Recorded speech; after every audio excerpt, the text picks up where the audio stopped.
right, welcome to Jobber Influencers, everybody. Let me introduce you to David Chou, our host. David, I turn it over to you. Thanks.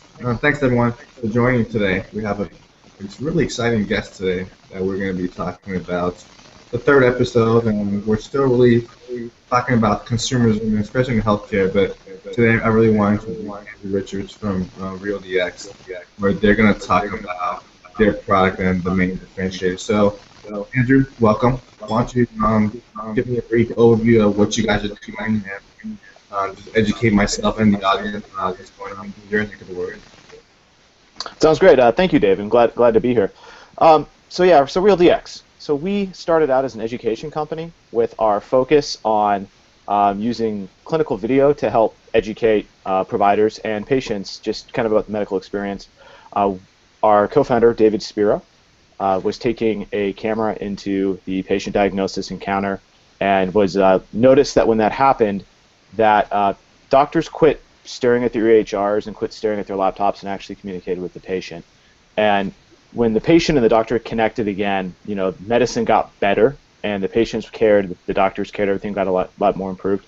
And we decided, hey, what if we could capture that video and what if we share it with people? So first thing we did is we asked patients and providers if they were willing to participate in this, and over 90% said yes. So we're like, wow, we live in the era where about once every 400 hours of video is uploaded to YouTube per minute. So we know that video is common, everyone's using video. People are very comfortable with it. So we decided to build an education product with it. So you could actually go to RealDX.com and see that right now. It's called RealDX Education, and it's just ability for people to see inside of the diagnosis encounter. From there we realized that video is a lot bigger than just education. It's bigger than we alone could handle. You know, you can use it for discharge instructions. You can use it for home health care. You can use it for asynchronous medicine. So we decided to pivot and build an asynchronous HIPAA-compliant video platform. And so that's what we do today. That's our primary model. And you can sign up. It's live. It's a RESTful state API. But it allows anyone that's building an application, a web app, mobile device, any kind of camera, any device, anywhere, anytime. We can take a video, securely store it, and won't show up anywhere else. We have strict sharing rights, so it only goes to the right people. And it allows patients and providers to share videos with their care team, with each other, with family. All these ways that we could use asynchronous video, we built a toolbox to enable developers to do that. That's great. I mean, it's really where we're moving towards in terms of that telemedicine platform. On-demand healthcare, I really see that as the future. We talk about, especially for me being in a healthcare provider setting where we're still really in the fee-for-service world, but as we move towards that population health management, the future of the hospital is going to be, how do I keep my patients happy? How do I keep my beds empty versus having them fill my bed? So, you know, video plays a strong role in that. It's going to be the future of how we're going to practice medicine. So is that what you see in the future of healthcare as well? Oh, absolutely. Yeah, absolutely. And I see it beyond just saying video is going to do it. Right now, the most commonly used video solution is synchronous. You know, people are used to, I can use my phone or Skype and talk to a doctor. And, you know, that's great. But all we're really doing with synchronous video is shifting where the encounter happens. So now instead of a patient being in a doctor's office, they're sitting at home. And it's a little more convenient, but it doesn't give us any scalability.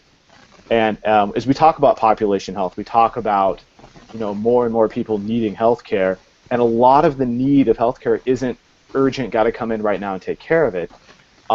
These are things that asynchronous solves.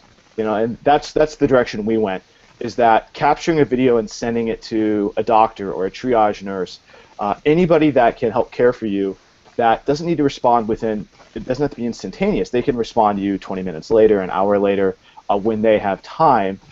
We've introduced scale. You know, it's the reason email works. It's asynchronous. I can send you an email and you get to it when you have a chance. Well, if I'm not in a critical life-threatening thing and I need to send, hey, I've got this rash, or this is happening, or my kid is coughing this way, if I could send that in and have somebody look at it, or if I could have a discharge instructions where a doctor says, take your drugs this way, and this way, and I want to remember that, and I don't have to call the doctor again. Or I can go, hey, I want to show this to my kids so they can remind me, or if I forget, I can see how to do this. it's all of these ways that we're time shifting medicine. And so telemedicine, I feel, if it hasn't happened already, telemedicine is just going to be known as medicine. I don't think telemedicine is going to be, we're not going to need to call it telemedicine much longer.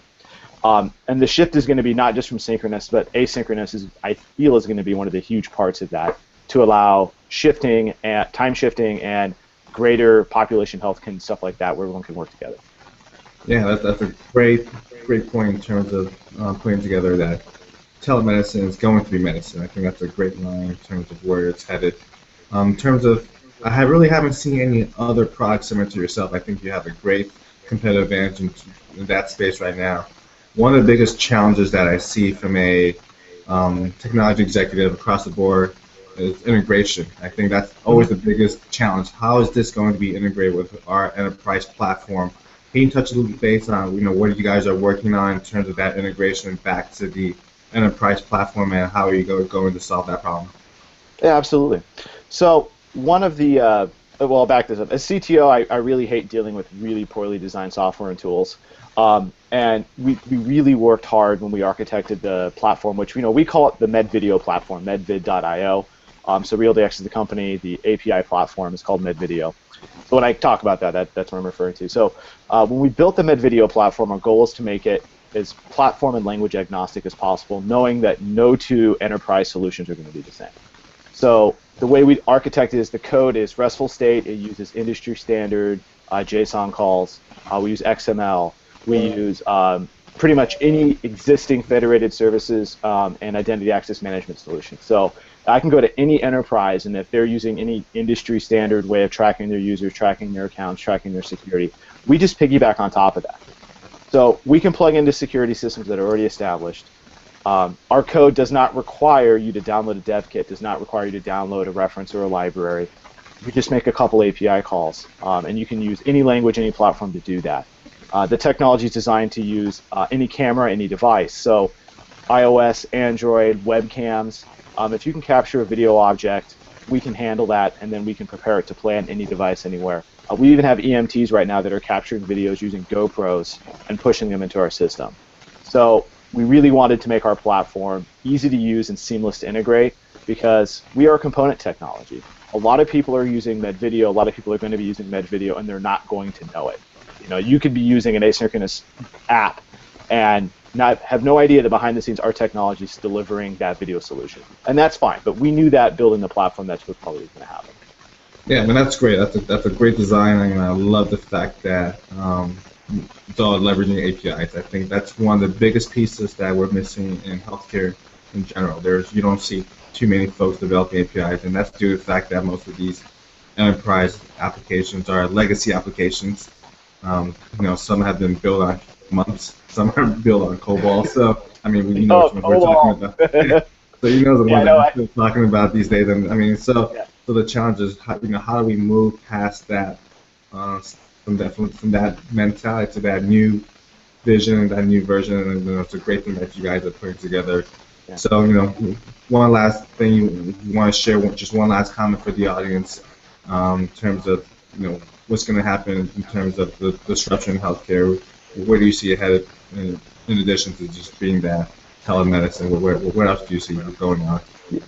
So one other thing about the platform is we're really focused on integration, and you're starting to see a lot of the movers and shakers in the medical space, specifically the tech side of the medical space, where people are going, I want to share data. There's whole companies out there, their whole goal, they've built platforms that take data from one EHR and send it to another, or from my Fitbit and send it to this EHR. The ability to have all of these endpoints and make them integrate together, it's very common in other industries, not so much in medicine. And as people start building more apps, we're going to see that integration really start to take off, and if you don't evolve, you're going to be in a really bad place. But really, the direction I see this and who's going to be driving all of this, it's going to be the patients. And it's our data, it's our health. If you've seen Dr. Eric Topol's book, The Patient Will See You Now, by the time a patient goes in to see a doctor, they already know who the doctor is, they know what the doctor's done, they know what's wrong with themselves because they've been researching it. They probably have done some kind of a test using there's something on their phone, something like that. This technology is evolving so quickly that patients are being able to start taking care of themselves, and they're conferring with doctors for more information. And it shifted from you go in and hope the doctor helps you to you're walking in with this wealth of knowledge and going, doctor, help me sort this out and figure out what my best path is.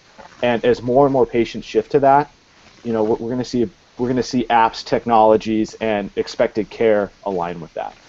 You know, and we're already starting to see it happen right now.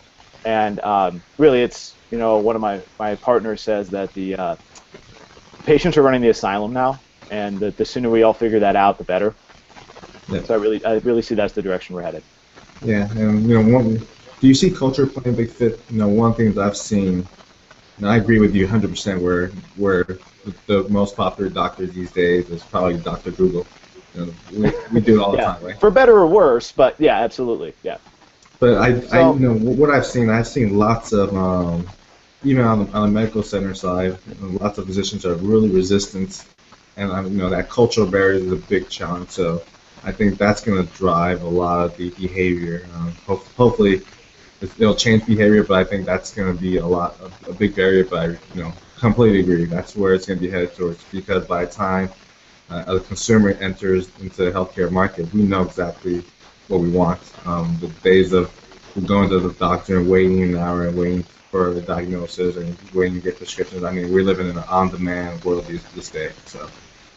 Yeah, absolutely, totally agree. And that's another really good thing to point as in almost any other service industry, any other industry in the world, the kind of lag, the kind of wait, the kind of the treatment that is kind of the old school way of medicine wouldn't be accepted. You know, like you wouldn't go buy a car, you wouldn't go buy anything, you wouldn't go use any kind of service where it's like you have to come here and wait 2 hours, and they might see you, and then you don't see the person you're supposed to see, and then they tell you everything's fine, and then they send you, you know, like the kind of rigmarole that we've been through, we wouldn't accept that in a lot of other industries. And a lot of people with the evolution of technology, how many great mobile devices we have, all this other stuff, we're not going to keep accepting it, you know, and it's going to change. It is changing. There's this really big shift happening right now. And, you know, it's happening, and it is culturally driven. But it's not to say that it's an us versus them kind of thing, because one of the coolest examples of technology really expanding that I've seen, and I don't, you know, I have the numbers in front of me, but I was reading about it, that it's people over the age of 55 are some of the fastest growing tech-savvy people in the country. And people that are nearing retirement age are realizing, hey, I can use technology to have a better retirement. I can do a lot of things with technology that I used to have to go see a doctor for. And it's like, wait a second. You know, that I keep being told that, older people don't want to use this. No, that's not true. It's seismic how big this is changing and how quickly it's changing. Yeah, can't agree with you more. You know, while we're running out of time, Andrew, thank you so much.